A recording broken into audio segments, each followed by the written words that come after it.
Sa mga balitang pambansa, binanatan naman ng kampo ng mga petitioner ang Duterte Youth Party List kasunod ng pagdulog nito sa Korte Suprema matapos masuspinde ang proklamasyon.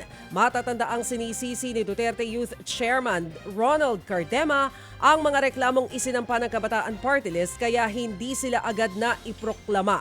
Pero ayon sa abogado ng mga tunay na petitioner, hindi naman ito ang dahilan kaya naantala ang pagproklama sa kanila. Ipinagpaliban daw ng COMELEC ang pagproklama dahil sa nakabinbing petisyon hinggil sa registration ng mismong partido. Tila nalilito na raw sina Cardema sa dami ng mga kasong isinampa sa kanila. Kaya payo nila sa Duterte Youth, suriing mabuti ang mga nakabinbing kaso na isinampa sa kanilang partido.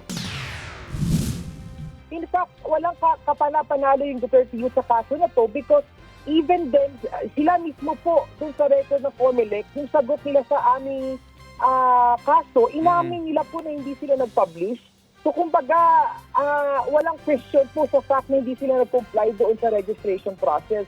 In fact po, after nila sumagot doon sa mga subsequent hearings na pinatawag ng COMELEC, hindi nga sila umattend eh.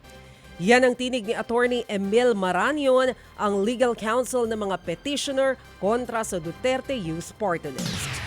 Pinag-aaralan naman ng Department of Justice ang iba't ibang paraan kung paano mapapauwi si Harry Roque na pinaaresto na ng korte. Ayon sa DOJ, wanted na ngayon ang dating presidential spokesperson sa Pilipinas dahil sa inilabas na arrest warrant ng Clark Regional Trial Court sa kasong qualified human trafficking. Kaugnay ng koneksyon niya sa ni-raid na pogo sa Porac, Pampanga. Nasa the Netherlands ngayon si Roque kung saan siya humihingi ng asylum. Una nang kinumpirma ng DOJ na pinoproseso na nito ang apela nila sa Interpol na mailagay si Roque sa kanilang red notice. Plano na ring ipakansela ang kanyang pasaporte. Giit naman ni Roque, hindi ibig sabihin ng red notice na aarestuhin na siya. Baliwala rin daw ito kung hindi ipatutupad ng local police. Sa ibang balita naman, hindi raw kontento si Migrant Workers Secretary Hans Kakdak sa naging paliwanag ni dating OWA Administrator Arnel Ignacio kaugnay sa pinasok nitong maanomalyang transaksyon sa pagbili ng mahigit 1 bilyong pisong halaga ng property sa Parañaque.